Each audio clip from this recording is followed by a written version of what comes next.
Welcome to the Two Average Painters YouTube channel. My name's Yu, and today we're going to be painting the Master of Executions for the Wild Eaters Combat Patrol box. I'm going to be painting mine up as the Desecrators. I'm going with a bit of a Black Legion theme throughout the whole of the Combat Patrol box, so it'd be quite interesting to do something a little bit different than my normal Wild Eaters. And remember, if you like our content, please like, comment and subscribe. But anyway, enough shilling, on with the paint job. Starting off with a dry brush of Biggie Pink from the Army Painter. Trying to use downwards brush strokes to catch all of the raised edges before we put the base coat down on the armour. This is over an Ashen Grey spray from Colourforge, the Signature Series range. The next thing that I did is mix some Speed Paint Medium with Blood Angels Red contrast paint. Putting this all over the armour, not really caring about where it goes at this moment in time as we will clean it. Trying to keep all that consistency really thin just so we can build up those layers slowly over that time just to create a nice effect. As any overspill from the metallic areas and the skin will be dealt with later in the painting process, so it's not too much of an issue if you do overspill.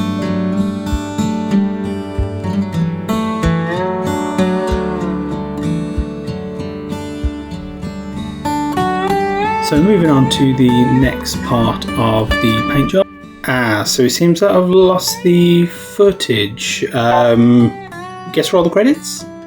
As you can tell by the length of the video, that is not strictly true. I'm just going to skip ahead to what I've got. Moving on to the Black Legion just for the cape work. Again, thinning that down the same way that we've used the Blood Angels Red, as well as adding Rudolph Brass to all of the metallic areas, as you can see. And base shading the skin with Luxian Purple, really thinning this down because you do want to see that white underneath, because we are going to layer up slowly with some of the lighter skin tones. The next step I took was to use some Barbarian Flesh and apply that all over, then add some lighter skin tones by using the Barbarian Flesh as well as Ice Yellow. Just mixing that in, thinning that paint down really fine, just so it builds up those layers a little bit at a time. As you want to keep the purple recessed shades in each of the areas, and then build up those layers just slowly, adding a little bit more ice yellow into that, just to kind of make that pale skin tone, as you can see throughout this. I did apply a little bit thicker on the faces and the skulls, just where he is holding them.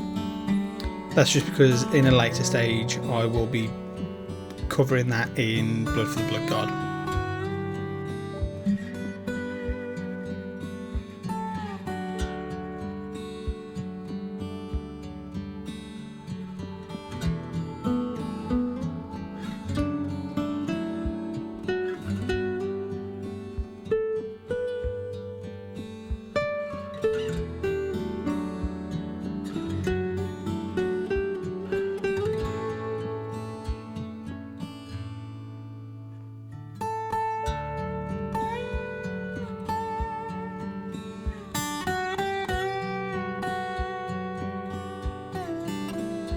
Building up from the really thin layers, you should start to see the opacity increasing each layer that you put on until you start to see that skin tone really build on.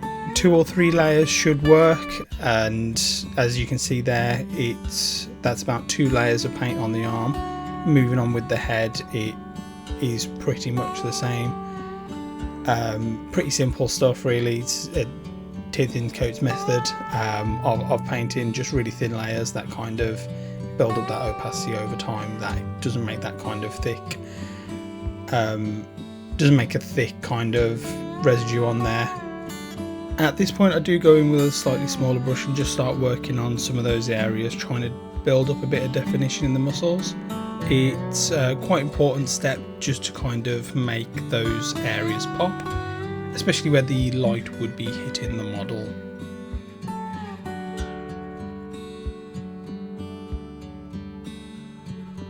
Just quickly guys, if you are enjoying this, by all means we're no experts, but if you would love to Give us a like, a comment. If you do have any feedback, that'd be perfect.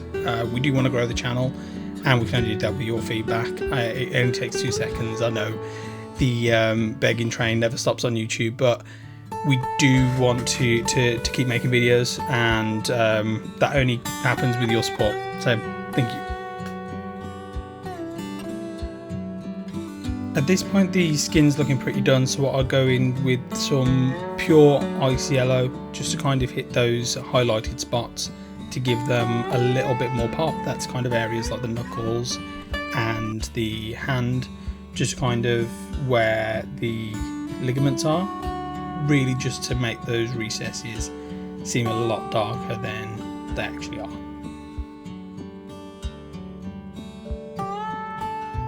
Leaving me with this so far.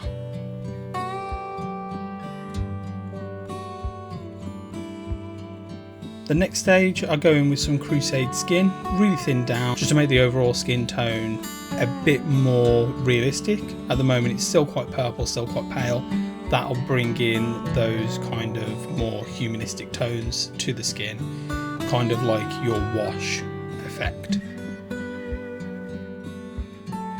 This is generously placed all over the model, which will still show up those highlights that you've done previously, but also make the recesses just a little bit more natural while keeping that purple hue.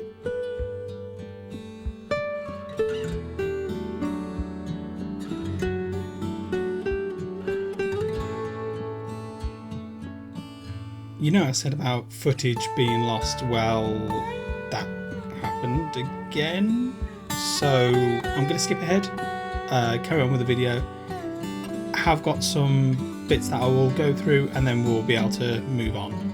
Do apologise for that, but show must go on anyway. I didn't want to lose this video.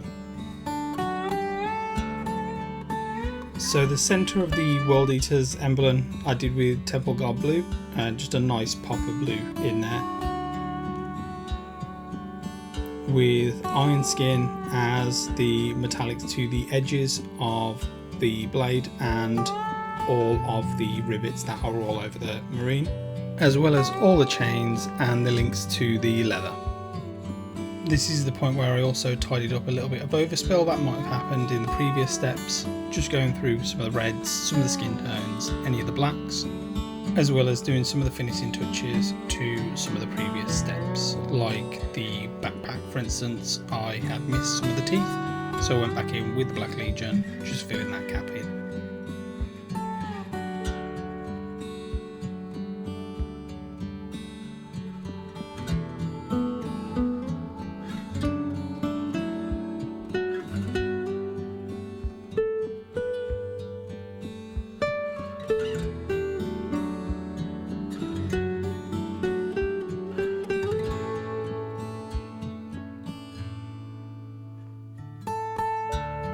For the next stage I just moved on to the centre icon.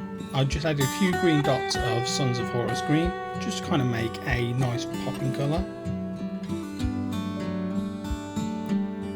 As I didn't want to add too many highlights to that area, it's not going to be something that you're necessarily going to see too much, but as long as you kind of get the outline of green from a distance, that's kind of all I'm looking for. It's not anything fancy.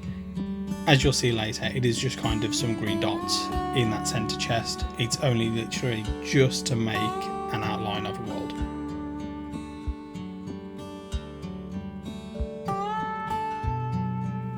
Or at least you would if the camera would stay in focus.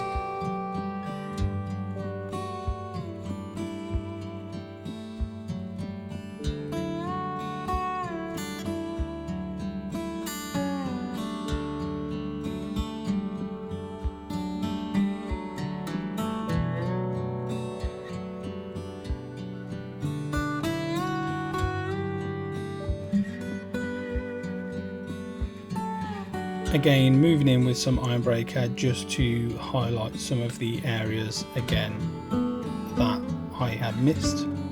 Like here where the cables would normally connect to his power armour, a few of those dotted around. I did miss a few in the first round.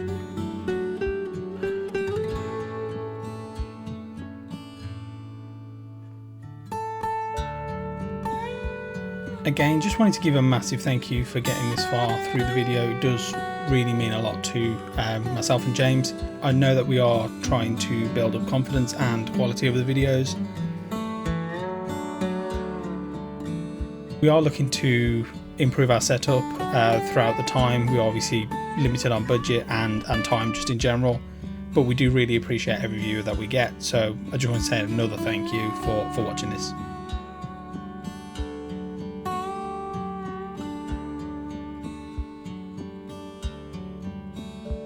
As I'll leave you for a moment to listen to some more peaceful guitar.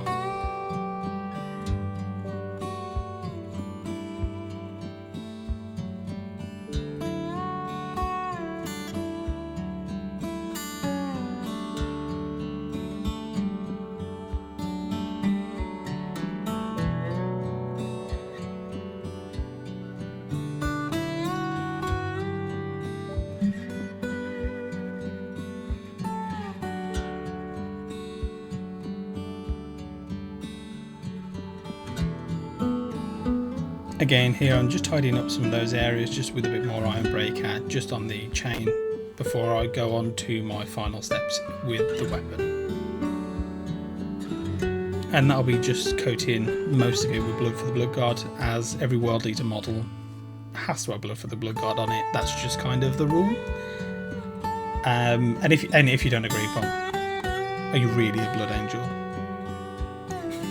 Are you really a World Eater player, should I say? Both red. For one of the final stages, I moved on to the helmet using a thinned down orc skin just to coating it over. Pretty simple.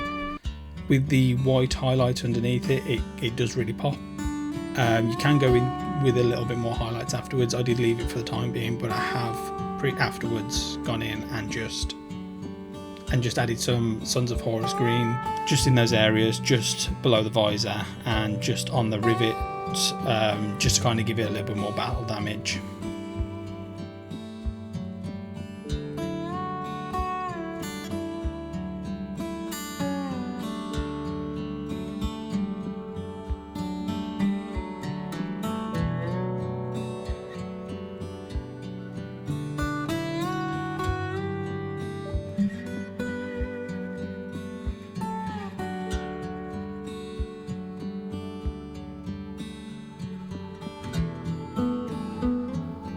With the model now looking like this, I can move on to those extra details that I think will really sell it as a World Eaters model.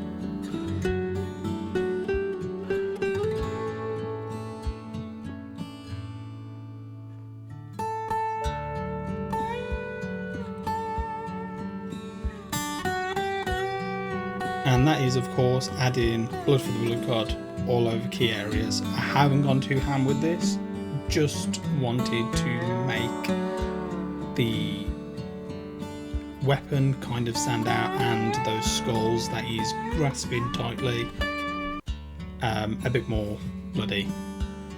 Could have really gone in ham on this one, but I kind of liked the paint job that I'd done and I didn't want to ruin it just by gushing a bunch of red on it. It is something that you can do with your infantry models if you really want to. All I kind of do is almost a dry brush technique. I've used a very thin, flat brush, just to catch those streaks in those edges, just to kind of really make those sweeping marks that are probably going to happen. Trying to keep it kind of as realistic as I can. You can obviously try and look at reference pictures, but I wouldn't recommend real life ones. Maybe just kind of look at some artists out there that do this kind of style. Unfortunately, none pop up in my head as I am recording this segment.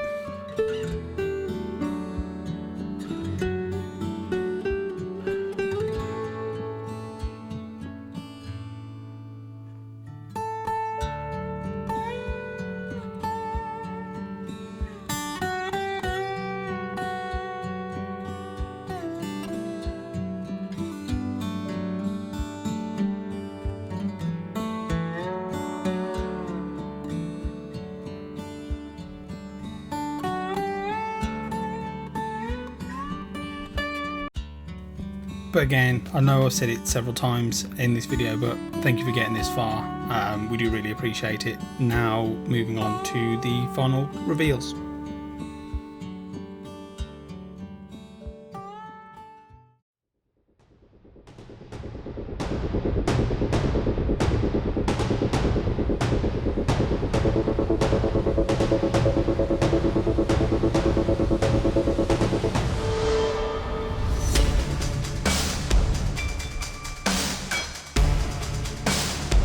Hope you enjoyed this video. If you did, smash that like button, let us know in the comments down below if you'd like to see more, if you would like any more painting tutorials / whatever this was. Please let us know, and we'll see you in the next one.